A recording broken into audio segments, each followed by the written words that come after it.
Hey, how you doing? This is Adam Post, publisher of more than 1,000 comic books, and I've been covering Disney and following Marvel very closely over these last few months. There's a big problem over there now. There's a panic. They need to figure out how they can cancel, move around, slow down a lot of the content that they've been producing for Disney Plus because people really aren't watching it. People are looking at their numbers very carefully. They need to actually produce things that people are interested in seeing, and they need to revive the brand. If they do not revive the brands, if they do not get people excited about the characters at Marvel, if they do not get people excited about the characters at Star Wars, they are going to be in trouble. Peltz, the rest of the activists who've been chasing Disney are going to go after them. If the characters do not sell merchandise, they are in trouble. Let's get into this first article. Before we do, please be sure you're subscribed to the channel. Click the bell for notifications. Give me a thumbs up. I really appreciate you. How much is too much Marvel and Star Wars? Disney rethinks franchise output. As Disney chief Bob Iger pledges to be better at curating releases,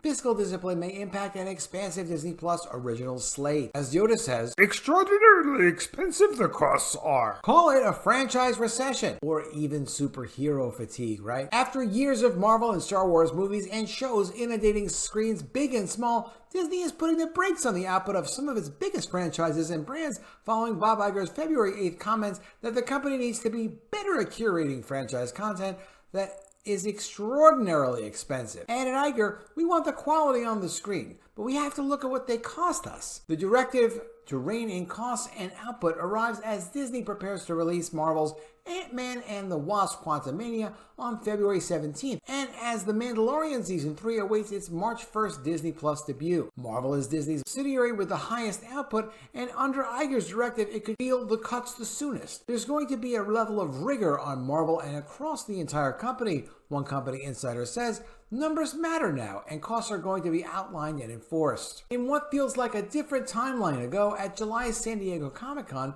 Marvel chief Kevin Feige put the pedal to the metal when he outlined 5 Disney Plus shows for 2023. What If Season 2, Echo, Loki Season 2, Ironheart, and Agatha: Coven of Chaos. Now sources tell The Hollywood Reporter that Loki Season 2 and the Samuel L. Jackson-led Secret Invasion are the only sure bets to debut this year. That is a vast change. They were also talking about Armor Wars, but they canceled Armor Wars. But they said, oh, we're canceling Armor Wars, but it's not really a cancellation. We're turning it into a whole movie because it's just so cool. That looked sketchy back then. It still is sketchy. Wait until Armor Wars the movie comes out. You might be waiting a very long time. Even projects that wrapped months ago, such as Hawkeye spinoff Echo and Wakanda Forever spinoff Ironheart, are unlikely to arrive in 2023 as the studio spreads out its content and tinkers with its post-production. And shows in development such as Nova are now on a slower path. As a point of comparison, during its Phase 4, Marvel Studios released a breakneck 18 projects across theatrical and streaming, 4 films and 5 TV shows in 2021, 3 films and 3 TV shows in 2022, plus a few specials. The studio released just 11 projects from Phase 3, which ran from 2016 to 2019. Marvel Studios head Kevin Feige echoed the new direction. The pace at which we're putting out Disney Plus shows will change, Feige told Entertainment Weekly in an interview published this week, noting that there will be fewer shows and that they will be more spaced out. Star Wars is facing the opposite challenge. After being absent from the big screen since 2019 and having had false starts with Patty Jenkins' Rogue Squadron, which was canceled because it was just so stupid, which may never materialize, Disney has ramped up its efforts to return the franchise to theaters. Damon Lindelof led a writer's room in July to hash out a story for a feature when Taika Waititi, who is a terrible director, he's the guy that did Thor: Love and Thunder, so expect absolute garbage. But he's still developing his own take on the franchise. Disney is expected to unveil film plans at Star Wars Celebration, set for April in London. On top of Season 3 of Mandalorian, shows expected to hit the streaming service this year include Ahsoka, starring Rosario Dawson, and the John Watts-produced Skeleton Crew. Lucasfilm may ramp up, but it will have to abide by the same fiscal discipline as the rest of the company, said the insider. Observers are calling it a massive correction from only a few years ago when the entertainment industry was hell-bent on giving consumers endless amounts to watch and spending endlessly in doing so. You can have 10 mediocre shows or you can have 5 great shows, says one agency partner whose clients work on the franchise plays.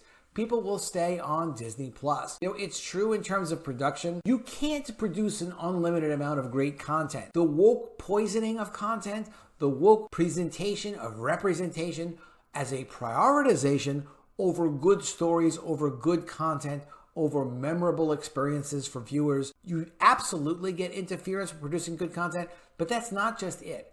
Producing anything great is very difficult. It takes creative inspiration, it takes passion.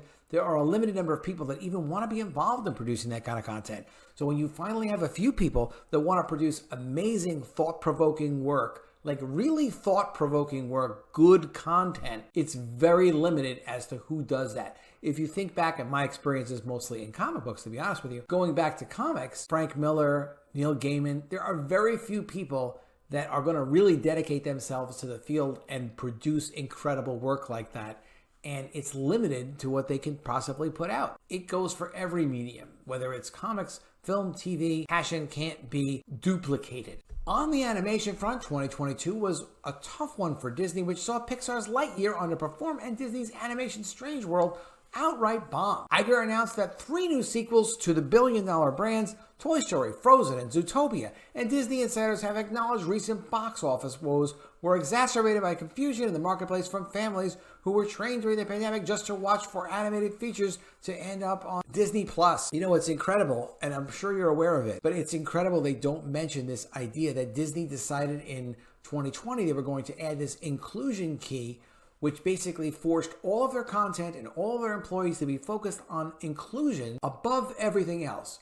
Merit, quality, stories, standards, you name it, inclusion first. So you've got an inclusive Toy Story sequel called Buzz Lightyear, for example, and an inclusive Strange World that bombed completely. Not only do people not want merchandise associated with it, which again is the ultimate totem. It's the ultimate sense of quality if people want merchandise associated with a brand. If they want that souvenir that represents what the brand is all about, that is a serious brand. They don't have that. But not only did they not have brands, they had no financial success with Lightyear or Strange World. They were both massive bombs. There is talk of longer theatrical windows for Elemental, June 16th, and Disney Animation's Wish in hopes of luring families back to theaters. The pullback on Disney Plus amid an industry-wide shift in rethinking the best way to achieve profitability in streaming. The pullback on Disney Plus is coming amid an industry-wide shift in rethinking the best way to achieve profitability in streaming. Adds one producer working on multiple projects around town, every studio and streamer is being forced to behave fiscally responsibly. Well, of course they should always be behaving fiscally responsibly when they're spending shareholders' money, because it's shareholders that wind up ultimately paying for all this stuff.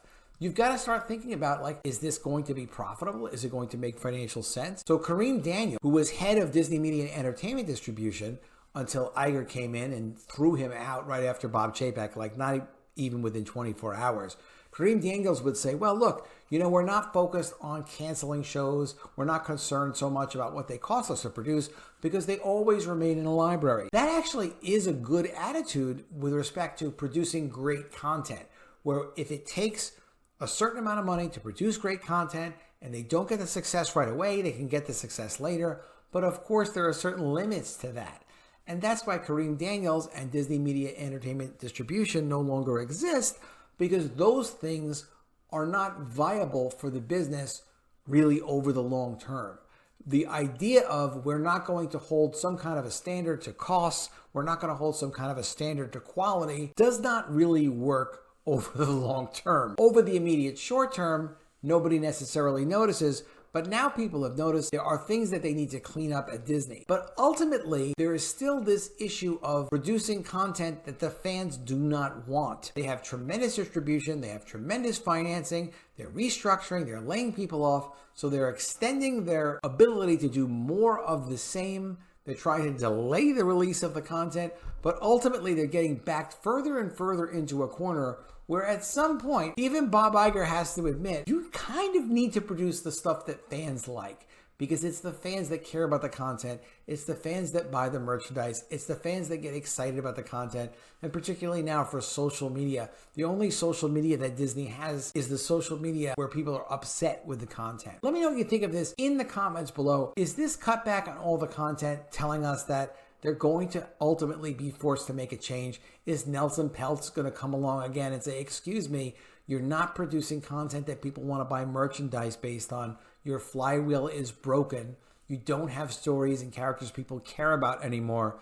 You guys need to make a change. What's going to happen? I'd love to see what you think in the comments below. Always appreciate those. Please be sure you are subscribed to the channel. Click the bell for notifications. Give me a thumbs up, and I'll see you again soon with another video. And if I don't see you, I will miss you.